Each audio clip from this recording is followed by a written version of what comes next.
Hello, this is Luke Henderson and my wife Dawn. We're members here at Foundation.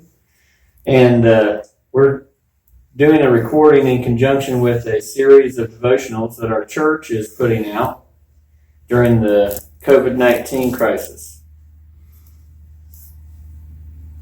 And we're going to talk today about Psalm 46. And I know a lot of people have read it, and I'm going to read just a few verses and just share with you a little bit about how this chapter of the Bible has impacted our lives. In verse 1 it says, "To the chief musician, for the sons of Korah, a song upon Alamoth. God is our refuge and strength, a very present help in trouble. Therefore will not fear we, though the earth be removed, and though the mountains be carried into the midst of the sea.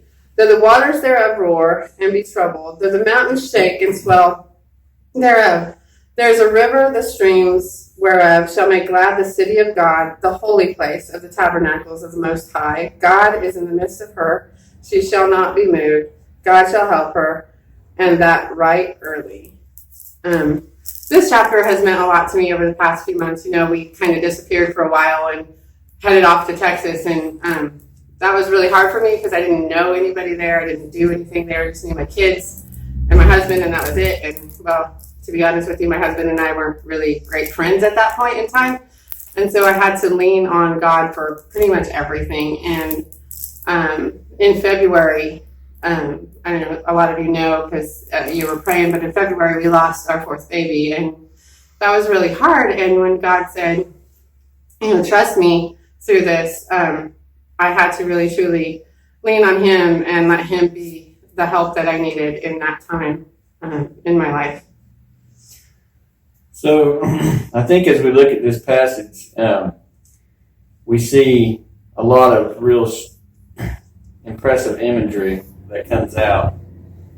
And I guess this passage has really impressed me, especially during this time. You know, there's a lot of unknowns, a lot of fear that has been going on in our communities. And really, I was impressed to do a study on this for a school assignment. And as I started to go through this particular passage, I started to realize there's so much imagery and so much depth to this particular passage of Scripture. As we see here, it says, God is our refuge and our strength, a very present help in trouble. And then it goes on and says, therefore we shall not fear, though the earth be removed and the mountains be carried into the midst of the sea. So you start to think about what it is that the passage is actually saying. Here we have, it says, we shall not fear even if the earth were removed and the mountain was carried into the midst of the sea. Of course, we know we haven't seen to that degree, but the Scripture continues to give this concept of God as our strength and our refuge in this particular time of trouble. And so I know there's probably a lot of you watching out there that are dealing with the fears and the unknowns of this crisis. But I think that is not God's will, that we should be given over to a spirit of fear. Dawn? It's true. And if you look into it, in this crisis, everybody has anxiety. Everybody's stuck at home with their family.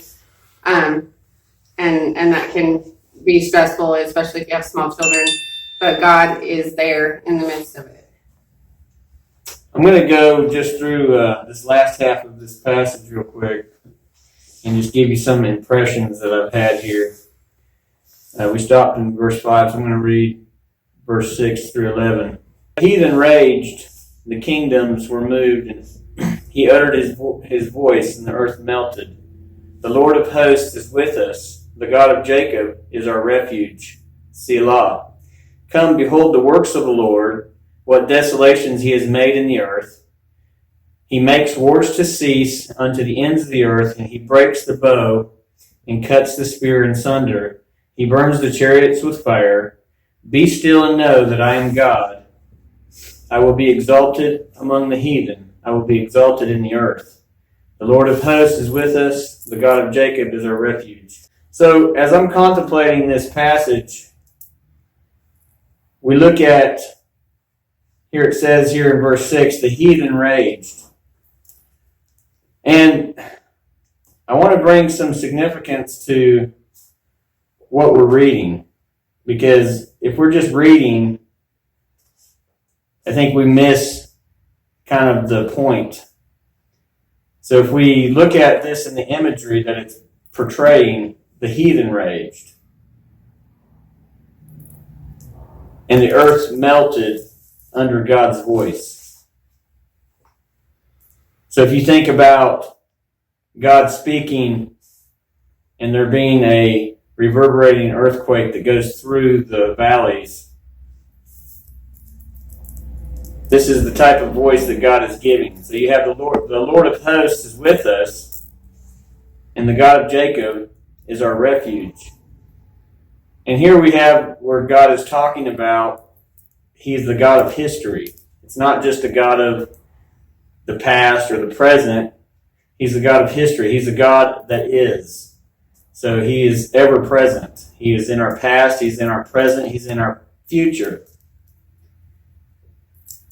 And we see that the scripture here in verse 10 says, "Be still and know that I'm God." So cease from striving. Cease from that unrest that we find deep down within ourselves. And know that this powerful God that it talks about throughout this passage, He's the one that brings the victory. He's the one that gives peace. He's the one that causes wars to cease, and He causes the things to be calmed.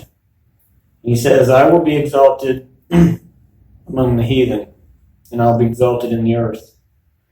So I hope that this brings us some calmness. I hope this brings us some joy and some confidence in facing the days that we're facing, because I know it's a lot of uncertainty out there, and it can be very challenging. But God is with us. Like it says here, the Lord of hosts, the God of Jacob is our refuge.